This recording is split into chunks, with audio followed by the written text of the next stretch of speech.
ఈరోజు మనం ఎరేస్ అనేటటువంటి టాపిక్ గురించి డిస్కషన్ చేసుకుందాం. ఏంటంటే టాపిక్ పేరు ఎరేస్. ఒరే కాదు, ఎరేస్. సో సి లాంగ్వేజ్లో వెరీ మోస్ట్ ఇంపార్టెంట్ టాపిక్ మనం ఏం చెప్పుకోవచ్చు అంటే ఎరేస్ అనేది చెప్పుకోవచ్చు అన్నమాట. ఎరేస్ అనేటువంటి దాన్ని డిస్కషన్ చేసే ముందు ఆల్రెడీ మనకు తెలిసిందే వేరియబుల్ అంటే ఏందో మనకు తెలిసిందే. వేరియబుల్ అంటే మనం ఏం చెప్పుకోవచ్చమ్మా? వేరియబుల్ అంటే ఏంటి? ఏదైనా ఒక కాన్స్టెంట్ వాల్యూని స్టోర్ చేసేటువంటి ఐడెంటిఫైర్ని మనం ఏమంటుంటాం అంటే వేరియబుల్ అని చెప్పేసి అంటుంటాం. అంటే వేరియబుల్లో మనం ఏదో ఒక వాల్యూని మాత్రం స్టోర్ చేస్తాం. అది ఏ టైప్ ఆఫ్ వాల్యూ అయినా కావచ్చు. ఎన్ని వాల్యూస్ని స్టోర్ చేసుకోవచ్చు అంటే ఒకే ఒక వాల్యూని స్టోర్ చేసుకోవచ్చు, అంతవరకు ఓకే. కానీ కొన్ని అప్లికేషన్స్ డెవలప్ చేసేటప్పుడు మనకు కొన్ని సిచ్యువేషన్స్ అనేది అరైజ్ అవుతుంటాయి. ఎలాంటి ఏదంటే ఫర్ ఎగ్జాంపుల్ మనం స్టూడెంట్స్ సంబంధించినటువంటి అప్లికేషన్ని తయారు చేస్తున్నాం. మన కాలేజీలోకి వచ్చేసరికి టోటల్గా ఒక 1000 స్టూడెంట్స్ ఉన్నారు అనుకుందాం. మరి స్టూడెంట్ యొక్క అప్లికేషన్ తయారు చేసేటప్పుడు కంపల్సరీగా స్టూడెంట్కి ఐడి అనేది ఉంటుంది. కంపల్సరీగా ప్రతి స్టూడెంట్ కూడా ఐడి ఉంటుంది. మరి ఒక ఐడిని స్టోర్ చేయడానికి ఫస్ట్ స్టూడెంట్ యొక్క ఐడిని ID1 అని చెప్పేసి అనుకున్నాం. సెకండ్ స్టూడెంట్ యొక్క ఐడిని ID2. ఈ విధంగా టోటల్గా 1000 స్టూడెంట్స్ ఉన్నారు కాబట్టి టోటల్గా ఎన్ని ఐడీస్ కావాలి? 1000 ఐడీస్ కావాలన్నమాట. ఒక్కొక్క ఐడిని స్టోర్ చేయడానికి ఒక్కొక్క వేరియబుల్ చొప్పున టోటల్గా ఎన్ని వేరియబుల్స్ అవసరం అవుతుంటాయి? 1000 వేరియబుల్స్ అనేది అవసరం అవుతుంటాయి అన్నమాట.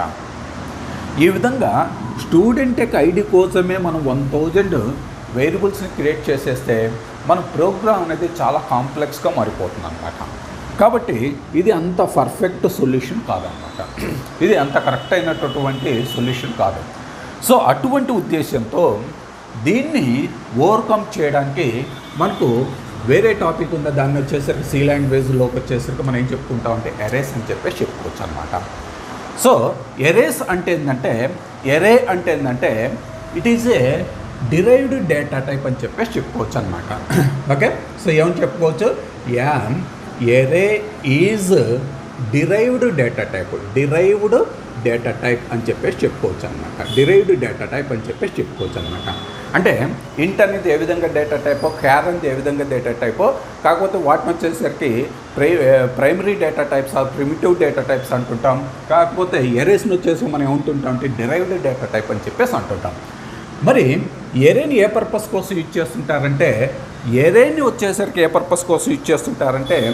గ్రూప్ ఆఫ్ ఎలిమెంట్ని స్టోర్ చేయడానికి యూజ్ చేస్తుంటారు. అంటే ఒకే వేరియబుల్లో నంబర్ ఆఫ్ ఎలిమెంట్స్ని స్టోర్ చేయడానికి యూజ్ చేసే ఐడెంటిఫైర్ని మనం ఏమంటుంటాం అంటే ఎరే అని చెప్పేసి అంటుంటాం. అంటే ఒక వేరియబుల్లో కేవలం ఒక వాల్యూని మాత్రం స్టోర్ చేసుకోవచ్చు. కానీ ఎరేస్ అనేటువంటి దాంట్లో వచ్చేసరికి మనం ఏం చేయొచ్చు అంటే ఒకే వేరియబుల్లో నంబర్ ఆఫ్ ఎలిమెంట్స్ని స్టోర్ చేసుకోవచ్చు. అంటే ఇక్కడ ఎరేస్ని వచ్చేసి ఎందుకు యూజ్ చేస్తారంటే an array is used to store a group of elements అని చెప్పేసి చెప్పుకోవచ్చు అనమాట. ఏ గ్రూప్ ఆఫ్ ఎలిమెంట్స్ అంటే ఒక ఎలిమెంట్ కాదు, నంబర్ ఆఫ్ ఎలిమెంట్స్. అంటే ఒకే ఎరేలో ఒక 10 ఎలిమెంట్స్ని స్టోర్ చేసుకోవచ్చు అంటే ఎక్సలెంట్గా యూజ్ చేసుకోవచ్చు. 100 ఎలిమెంట్స్, 1000 ఎలిమెంట్స్, 10,000 ఎలిమెంట్స్, ఈ విధంగా మనం గ్రూప్ ఆఫ్ ఎలిమెంట్స్ని ఎన్ని ఎలిమెంట్స్ కావాలంటే అన్ని ఎలిమెంట్స్ అనేది స్టోర్ చేసుకోవచ్చు. ఎటువంటి ఇబ్బంది లేదన్నమాట. కాకపోతే ఈ గ్రూప్ ఆఫ్ ఎలిమెంట్ని స్టోర్ చేసేటప్పుడు అన్ని ఎలిమెంట్స్ కూడా ఒకే టైప్ సంబంధించిన ఎలిమెంట్స్ అయి ఉండాలి. అంటే ఫర్ ఎగ్జాంపుల్ మనం ఒక ఏరియాలో 10 ఎలిమెంట్స్ని స్టోర్ చేసామనుకోండి, ఆ 10 ఎలిమెంట్స్ కూడా ఒకే డేటా టైప్ ఉండాలి. ఆ 10 ఎలిమెంట్స్ అన్నీ కూడా ఇంటీజర్ డేటా టైపో, ఆ 10 ఎలిమెంట్స్ అన్నీ కూడా ఫ్లోట్ డేటా టైపో, ఆ 10 ఎలిమెంట్స్ అన్నీ కూడా క్యారెక్టర్ డేటా టైపో, ఏదో ఒక డేటా టైప్ సంబంధించిన ఎలిమెంట్స్ మాత్రం స్టోర్ చేయొచ్చు. అంతేగాని మనం ఎరేలో ఒక 10 ఎలిమెంట్స్లో ఒక 2 ఎలిమెంట్స్ వచ్చేసి ఇంటీజర్ డేటా టైపు, ఒక 5 ఎలిమెంట్స్ వచ్చేసి ఫ్లోట్ డేటా టైపు, ఒక 2-3 ఎలిమెంట్స్ వచ్చేసి క్యారెక్టర్ డేటా టైప్, ఇలా డిఫరెంట్ డేటా టైప్స్ సంబంధించిన ఎలిమెంట్స్ని స్టోర్ చేయడానికి కుదరదు. కాబట్టి ఎరేలో మనం ఏ టైప్ ఆఫ్ ఎలిమెంట్స్ని స్టోర్ చేసుకోవచ్చు అంటే మనం స్టోర్ చేసిన ఎలిమెంట్స్ అన్నీ కూడా ఒకే టైప్ ఉండాలి. అంటే ఇలా ఒకే టైప్ ఆఫ్ ఎలిమెంట్స్ని మనం ఏమంటుంటాం అంటే హోమోజీనియస్ ఎలిమెంట్స్ అని చెప్పేసి అంటుంటాం. అంటే ఎరేలో మనం ఏ టైప్ ఆఫ్ ఎలిమెంట్స్ని స్టోర్ చేసుకోవచ్చు అంటే హోమోజీనియస్ ఎలిమెంట్స్ మాత్రమే స్టోర్ చేసుకోవచ్చు. హెట్రోజీనియస్ ఎలిమెంట్స్ని స్టోర్ చేయలేము. హెట్రోజీనియస్ ఎలిమెంట్స్ అంటే ఏంటమ్మా, different various type of elements మనం ఏమంటుంటాం అంటే హెట్రోజీనియస్ ఎలిమెంట్స్ అని చెప్పేసి అంటుంటాం. కానీ ఎరేలో హెట్రోజీనియస్ ఎలిమెంట్స్ని స్టోర్ చేయలేము. ఎరేలో కేవలం మనం దేన్ని మాత్రం స్టోర్ చేసుకోవచ్చు అంటే హోమోజీనియస్ ఎలిమెంట్స్ మాత్రమే స్టోర్ చేసుకోవచ్చు. కాబట్టి an array is used to store homogeneous elements. Okay, homogeneous elements అంటే సిమిలర్ టైప్ ఆఫ్ ఎలిమెంట్స్ మాత్రమే స్టోర్ చేసుకోవచ్చు అనమాట. ఓకే ఇక్కడ మనం ఎరేస్ని కనుక మనం ఎరేస్ని గురించి డిస్కషన్ చేసేటప్పుడు ఎరేస్ని ఫర్ ఎగ్జాంపుల్ ఎరేస్లోకి వచ్చేసి ఎన్ని ఎలిమెంట్స్ని స్టోర్ చేయాలనుకోండి, దాన్ని ఏ విధంగా మెన్షన్ చేస్తుంటారంటే ఏ విధంగా రిప్రజెంట్ చేస్తారంటే ఫర్ ఎగ్జాంపుల్ ఎరే నేమ్ వచ్చేసరికి ఏ అని చెప్పేసి అనుకున్నట్టయితే ఏ అనేటువంటి ఎరేలో ఎన్ని ఎలిమెంట్స్ని స్టోర్ చేయాలంటే దీన్ని ఏ విధంగా రిప్రజెంట్ చేస్తారంటే ఏ ఆఫ్ ఎన్ అని చెప్పేసి రిప్రజెంట్ చేస్తారు. ఓకే, దీని యొక్క మీనింగ్ ఏందమ్మా, ఏ ఆఫ్ ఎన్ అంటే ఎన్ అనేది స్క్వేర్ బ్రాకెట్లో రాశాం. ఓకే, ఇక్కడ ఏన్ వచ్చేసరికి మనం ఏమంటుంటే ఎరే అని చెప్పేసి అంటుంటాం. ఎన్ వచ్చేసరికి మనం ఏమంటుంటాం అంటే సబ్స్క్రిప్ట్ నెంబర్ అంటుంటాం. ఎన్ వచ్చేసరికి మనం ఏమంటుంటాము సబ్స్క్రిప్ట్ నెంబర్ అని చెప్పేసి అంటుంటాం అనమాట. ఎన్ వచ్చేసరికి మనం ఏమంటుంటాం సబ్స్క్రిప్ట్ నెంబర్ అని చెప్పేసి అంటుంటాం. మరి ఈ సబ్స్క్రిప్ట్ నెంబర్ అనేది ఏదైతే తీసుకున్నామో అన్ని ఎలిమెంట్స్ని స్టోర్ చేసుకోవచ్చు. ఫర్ ఎగ్జాంపుల్ మనం ఎరేలో 10 ఎలిమెంట్స్ని స్టోర్ చేయాలనుకోండి, అప్పుడు ఏ ఆఫ్ 10 అని చెప్పేసి రిప్రజెంట్ చేస్తాం. ఇక్కడ సబ్స్క్రిప్ట్ నెంబర్ అంటే సైజ్ అనమాట. ఎరేలో ఎన్ని ఎలిమెంట్స్ని స్టోర్ చేయాలి, కెపాసిటీ, ఎరేలో ఎన్ని ఎలిమెంట్స్ని స్టోర్ చేయాలో దాన్ని వచ్చేసరికి మనం ఏమంటుంటాం అంటే సబ్స్క్రిప్ట్ నెంబర్ అని చెప్పేసి అంటుంటాం అనమాట. మరి ఈ విధంగా కనుక తీసుకున్నట్టయితే ఏ ఆఫ్ ఎన్ అని చెప్పేసి తీసుకున్నట్టయితే సి కంపైలర్ ఏం చేస్తుందంటే ఏ అనేటువంటి ఎరేని టోటల్గా ఎన్ పార్ట్స్గా డివైడ్ చేస్తుంది. ఏ అనేటువంటి ఎరేని వచ్చేసి టోటల్గా ఎన్ని పార్ట్స్గా డివైడ్ చేస్తుంది, ఎన్ పార్ట్స్గా డివైడ్ చేస్తుంది. ఈ ఎన్ పార్ట్స్ అన్నిటి కూడా మనం ఐడెంటిఫై చేయడం కోసం ప్రతి పార్ట్ కూడా ఒక ఇండెక్స్ నెంబర్ అనేది ఇచ్చేస్తుంది అనమాట. ఓకే, ప్రతి పార్ట్ కూడా ఒక ఇండెక్స్ నెంబర్ ఇండికేట్ చేస్తుంది. సో ప్రతి ఎరే యొక్క ఇండెక్స్ నెంబర్ ఎక్కడి నుంచి స్టార్ట్ అవుతుందంటే 0 నుంచి స్టార్ట్ అవుతుంది అనమాట. ఓకే, మనం ఏ ఆఫ్ ఎన్ అనేటువంటి ఎరేలో తీసుకున్నట్టయితే సో ఇండెక్స్ నెంబర్ వచ్చేసరికి 0 to n-1 వరకు ఉంటాయన్నమాట. 0 నుంచి స్టార్ట్ అయింది కాబట్టి n-1. ఓకే, కాబట్టి ఇక్కడ 0 నుంచి n-1 వరకు ఇండెక్స్ నెంబర్స్ ఉంటాయన్నమాట. ఈ ఇండెక్స్ నెంబర్స్లో ఈ 0ను వచ్చేసరికి మనం ఏమంటుంటామంటే లోయర్ బౌండ్ అని చెప్పేసి అంటుంటాం. ఈ 0ను వచ్చేసరికి మనం ఏమంటుంటామంటే లోయర్ బౌండ్ అని చెప్పేసి అంటుంటాం అనమాట. సో లాస్ట్ నెంబర్ అయినటువంటి లాస్ట్ ఇండెక్స్ నెంబర్ని వచ్చేసరికి మనం ఏమంటుంటామంటే అప్పర్ బౌండ్ అని చెప్పేసి అంటుంటాం అనమాట. లాస్ట్ ఇండెక్స్ నెంబర్ని మనం ఏమంటుంటామంటే అప్పర్ బౌండ్ అని చెప్పేసి అంటుంటాం. కాబట్టి ఏ ఆఫ్ ఎన్ అనేటటువంటి ఒక ఎరేని కనుక తీసుకున్నట్టయితే ఈ ఎరేలో ఒక టోటల్గా ఎన్ని ఇండెక్స్ నెంబర్స్ ఉంటాయి, ఎన్ని పార్ట్స్గా డివైడ్ చేస్తుంది, ఎన్ పార్టీషన్స్గా డివైడ్ చేస్తుంది. ఈచ్ వన్ పార్ట్ కూడా ఒక ఇండెక్స్ నెంబర్ ఉంటుంది. ఆ ఇండెక్స్ నెంబర్స్ వచ్చేసరికి ఎరే యొక్క ఇండెక్స్ నెంబర్ వచ్చేసరికి దేంతో స్టార్ట్ అవుతుందమ్మా, 0తో స్టార్ట్ అవుతుంది. ఏ ఎరే తీసుకున్నా కానీ ఇండెక్స్ నెంబర్ దేంతో స్టార్ట్ అవుతుంది, 0తో స్టార్ట్ అవుతుంది. కాబట్టి ఇక్కడ ఏ ఆఫ్ ఎన్ కనుక తీసుకున్నట్టయితే ఒక ఎరేని ఏ ఆఫ్ ఎన్గా తీసేసుకున్నట్టయితే ఎన్ పార్టీషన్స్ యొక్క ఇండెక్స్ నెంబర్ 0 నుంచి n-1 వరకు ఉంటాయి. అంటే 0, 1, 2, 3, 4 and so on n-1. Okay, ఇక్కడ లోయర్ బౌండ్ అంటే ఏంటంటే ఎరే యొక్క first index number lowest index నెంబర్ని వచ్చేసి మనం ఏముంటుంటే లోయర్ బౌండ్ అంటాం. ఎవ్రీ ఎరేకి కూడా ఓకే 0 నుంచి స్టార్ట్ అవుతుంది కాబట్టి ప్రతి ఎరేక లోయర్ బౌండ్ వచ్చేసి 0 ఉంటుంది. ఏ ఎరే తీసుకున్నా కానీ సో లోయర్ బౌండ్ వచ్చేసి 0 ఉంటుంది. అదేవిధంగా అప్పర్ బౌండ్ అని చెప్పేసి దేన్ని ఉంటుంటామంటే ఎరే యొక్క హయ్యెస్ట్ ఇండెక్స్ నెంబర్ని వచ్చేసి మనం ఏముంటుంటామంటే అప్పర్ బౌండ్ అంటాం. ఫర్ ఎగ్జాంపుల్ ఏ ఆఫ్ ఎన్ తీసుకున్నట్టయితే దీని యొక్క అప్పర్ బౌండ్ వచ్చేసరికి ఏమవుతుందమ్మా, హయ్యెస్ట్ ఇండెక్స్ నెంబర్ ఎంత n-1 కాబట్టి అప్పర్ బౌండ్ వచ్చేసరికి ఏమవుతుంది n-1 అవుతుంది. ఫర్ ఎగ్జాంపుల్ మనం ఏ ఆఫ్ 10 అని చెప్పేసి తీసుకున్నాం. ఓకే, ఏ ఆఫ్ 10 అని చెప్పేసి తీసుకున్నాం. ఏ ఆఫ్ 10 తీసేసుకున్నట్టయితే దీని యొక్క లోయర్ బౌండ్ వచ్చేసరికి ఏమవుతుంది చెప్పండి. ఓకే, లోయర్ బౌండ్ వచ్చేసరికి నో డౌట్ అందులో ఓకే 0 ప్రతి ఏరియా కూడా లోయర్ బౌండ్ వచ్చేసరికి 0. అదేవిధంగా అప్పర్ బౌండ్ వచ్చేసి ఏమవుతుంది చూడండి, అప్పర్ బౌండ్ అంటే మనం ఏం చెప్పుకున్నాం n-1 n అయినప్పుడు n-1 ఇక 10 కాబట్టి ఇక్కడ 10-1 ఎంత 9 అవుతుంది అనమాట. సో అదేవిధంగా ఫర్ ఎగ్జాంపుల్ A25 తీసుకున్నాం, ఇంకో ఎగ్జాంపుల్ చెప్తున్నా, A25 తీసుకున్నాం. A25 అనేది ఏదైతే తీసుకుంటే లోయర్ బౌండ్ వచ్చేసి ఏమవుతుందమ్మా చెప్పండి 0, అప్పర్ బౌండ్ వచ్చేసి ఏమవుతుంది 25 - 1 ఎంత 24 అవుతుంది అనమాట. ఓకే, ఈ విధంగా మనం లోయర్ బౌండ్ అప్పర్ బౌండ్ అని చెప్పేసి ఎరేస్లోకి వచ్చేసరికి మనం యూజ్ చేసే టెక్నికల్ వర్డ్స్ మనం కంపల్సరీగా తెలుసుకొని ఉండాలన్నమాట. ఇంకో విషయం ఏంటంటే ఇక్కడ రేంజ్ అనేటటువంటి కూడా ఉందన్నమాట. రేంజ్ అంటే ఏంటంటే ఒక ఏరియాలో ఎన్ని ఎలిమెంట్స్ని అయితే స్టోర్ చేస్తున్నామో ఆ ఏరియా కెపాసిటీని ఆ ఏరియా సైజ్ని వచ్చేసి మనం ఏముంటుందంటే రేంజ్ అని చెప్పేసి అంటాం. ఫర్ ఎగ్జాంపుల్ A(n) అనేటువంటి ఏరియాని కనుక తీసుకున్నట్టయితే A(n) అనేటువంటి ఏరియాలో టోటల్గా ఎన్ని ఎలిమెంట్స్ని స్టోర్ చేసుకోవచ్చు n. కాబట్టి దీని యొక్క రేంజ్ వచ్చేసి ఏమవుతుందంటే n అవుతుంది. ఫర్ ఎగ్జాంపుల్ A(10) తీసుకున్నాం అనుకోండి, A(10) అనేటువంటి దాని యొక్క రేంజ్ వచ్చేసి మనం ఏం చెప్పుకోవచ్చు, ఇందులో టోటల్గా ఎన్ని ఎలిమెంట్స్ని స్టోర్ చేసుకోవచ్చు 10 ఎలిమెంట్స్. కాబట్టి దీని యొక్క రేంజ్ వచ్చేసరికి 10. అదేవిధంగా A(25) తీసుకున్నట్టయితే A(25) అనేటువంటి ఏరియా యొక్క రేంజ్ వచ్చేసరికి ఎంత చెప్పుకోవచ్చు అంటే 25 అని చెప్పేసి చెప్పుకోవచ్చు అనమాట. ఓకే, ఈ విధంగా మనం ఎరేని కనుక తీసుకున్నట్టయితే ఎరేలో మనం టెక్నికల్గా వాడేటటువంటి పదాలు లోయర్ బౌండ్ అంటేంది, అప్పర్ బౌండ్ అంటేంది, రేంజ్ అంటేంది అనేది మనం చెప్పుకోవచ్చు. ఇక్కడ మన స్క్వేర్ బ్రాకెట్లో రాసేటటువంటి దాన్ని మనం ఏమంటుంటాం సబ్స్క్రిప్ట్ నెంబర్ అని చెప్పేసి అంటుంటాం అనమాట. ఓకే, సో ఈ బోర్డు మీద రాసినవన్నీ కూడా మీరు నోట్ చేసుకుంటూ ఉండండి, రఫ్లో నోట్ చేసుకుంటూ ఉండండి. ఓకే, మీకు ఈజీగా అర్థం అవుతుంది అనమాట. ఓకే, మరి ఈ సబ్స్క్రిప్ట్ నెంబర్ని బేస్ చేసుకొని ఈ సబ్స్క్రిప్ట్ నెంబర్ని బేస్ చేసేసుకొని ఎరేస్ని టోటల్గా 2 కేటగిరీస్ కింద డివైడ్ చేశారు. ఎరేస్ని టోటల్గా ఎన్ని కేటగిరీస్ కింద డివైడ్ చేశారమ్మా 2 కేటగిరీస్. కాబట్టి టైప్స్ ఎరేస్ యొక్క టైప్స్ టోటల్గా 2 కేటగిరీస్. ఫస్ట్ టైప్ ఆఫ్ ఎరేస్ని వచ్చేసి మనం ఏమంటుంటామంటే సింగిల్ డైమెన్షనల్ ఎరేస్ అని చెప్పేసి అంటుంటాం. సింగిల్ డైమెన్షనల్ ఎరేస్ అని చెప్పేసి అంటుంటాం అనమాట. ఓకే, సెకండ్ టైప్ ఆఫ్ ఎరేస్ని వచ్చేసి మనం ఏమంటుంటామంటే మల్టీ డైమెన్షనల్ ఎరేస్ అని చెప్పేసి అంటుంటాం అనమాట. సెకండ్ టైప్ ఆఫ్ ఎరేస్ని వచ్చేసి మనం ఏమంటుంటామా మల్టీ డైమెన్షనల్ ఎరేస్ అని చెప్పేసి అంటుంటాం అనమాట. ఓకే, సో దేన్ని బేస్ చేసుకొని సబ్స్క్రిప్ట్ నెంబర్ని బేస్ చేసుకొని ఎరేస్ని టోటల్గా ఎన్ని టైప్స్గా డివైడ్ చేయొచ్చు అంటే 2 టైప్స్గా డివైడ్ చేయొచ్చు. ఫస్ట్ టైప్ ఆఫ్ ఎరేస్ని సింగిల్ డైమెన్షనల్ ఎరేస్ అని చెప్పేసి అంటుంటాం. సెకండ్ టైప్ ఆఫ్ ఎరేస్ని మల్టీ డైమెన్షనల్ ఎరేస్ అని చెప్పేసి అంటుంటాం.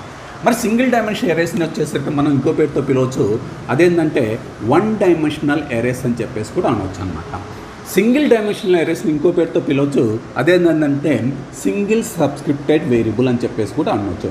సింగిల్ సబ్స్క్రిప్టెడ్ వేరియబుల్ అని చెప్పేసి కూడా అనవచ్చు అనమాట.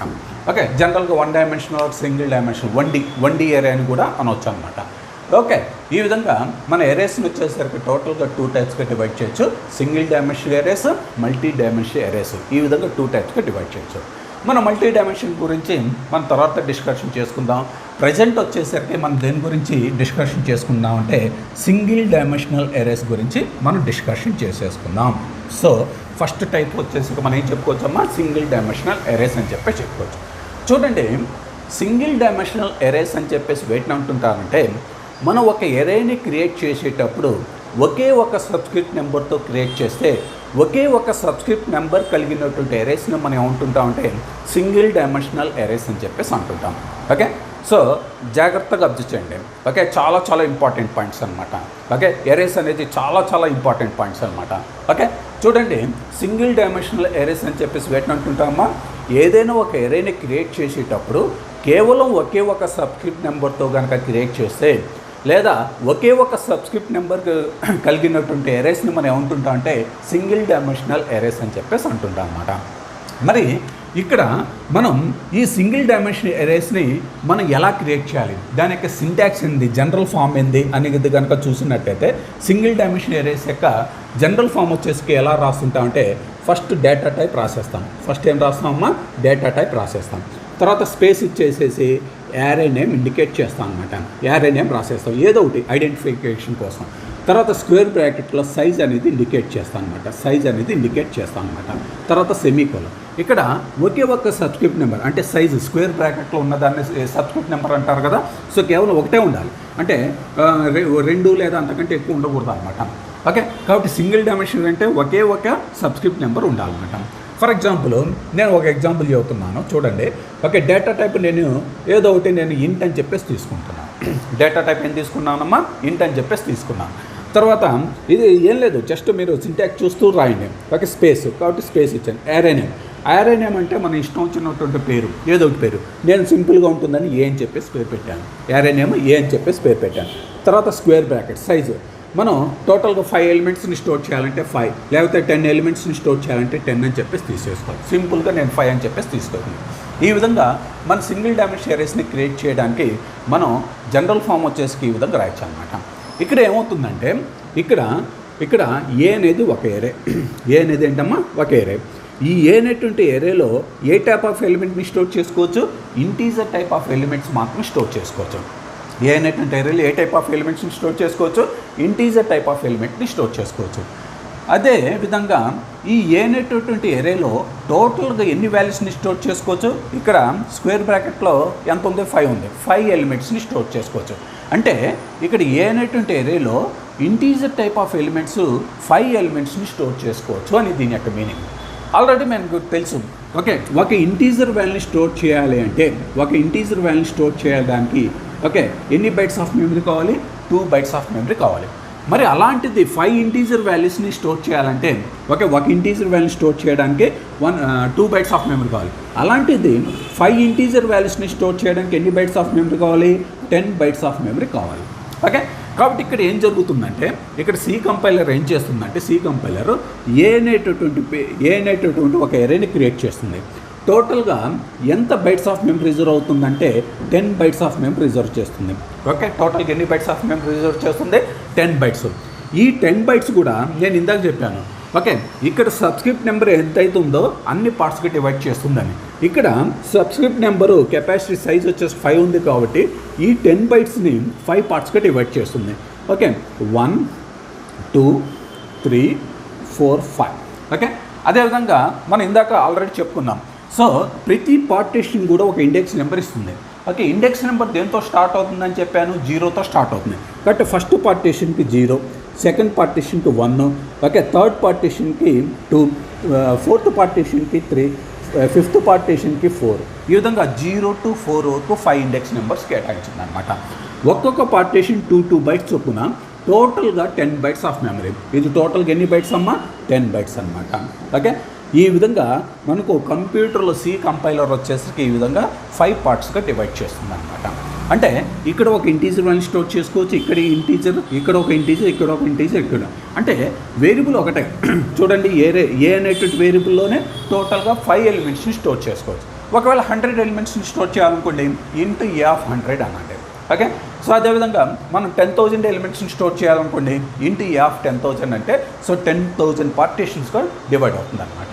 ఓకే, ఈ విధంగా మనం ఒక సింగిల్ డైమెన్షన్ ఎరేస్ని మనం స్టోర్ చేయాలంటే, సింగిల్ డైమెన్షన్ ఎరేస్ని క్రియేట్ చేయాలంటే ఈ ఫార్మాట్ అంతా యూజ్ చేయాలి. అదేవిధంగా ఇంకో ఇంపార్టెంట్ ఏంటంటే మనం ఇది క్రియేషన్. ఓకే, ఇది క్రియేట్ చేయడం, క్రియేషన్. ఓకే సింగిల్ డైమెన్షన్ ఎరేస్ని ఎలా క్రియేట్ చేయాలి. అదేవిధంగా ఇనిషియలైజేషన్. ఓకే, అంటే సింగిల్ డైమెన్షన్ ఎరేస్ని ఎలా ఇనిషియలైజేషన్ చేయాలి. ఇనిషియలైజేషన్ అంటే ఏంటంటే వేరియబుల్ని ఎరేని డిక్లేర్ చేసేటప్పుడే ఓకే వాల్యూస్ని అసైన్ చేయడాన్ని మనం ఏముంటుంటామంటే ఇనిషియలైజేషన్ అంటుంటాం అనమాట. అంటే సేమ్ ఇలానే ఉంటుంది. జస్ట్ దీని యొక్క సింటాక్స్ వచ్చేసరికి ఓకే ఎరే యొక్క ఇనిషియలైజేషన్కి సింటాక్స్ వచ్చేసరికి ఫస్ట్ డేటా టైప్ రాస్తాం. ఫస్ట్ ఏం రాస్తామా, డేటా టైప్ రాస్తాం. తర్వాత యారే నేమ్ని ఇండికేట్ చేస్తాం. తర్వాత స్క్వేర్ బ్రాకెట్లో సైజ్ని ఇండికేట్ చేస్తాం. ఈక్వల్ టు రాసేసి ఇక్కడ కర్లీ బ్రేసెస్లో లిస్ట్ ఆఫ్ ఎలిమెంట్స్ రాసేస్తాం. కర్లీ బ్రేస్ ఎండ్ చేసి సెమీకోలన్ ఎండ్ చేస్తుంటాం. ఇలా ఉంటుంది.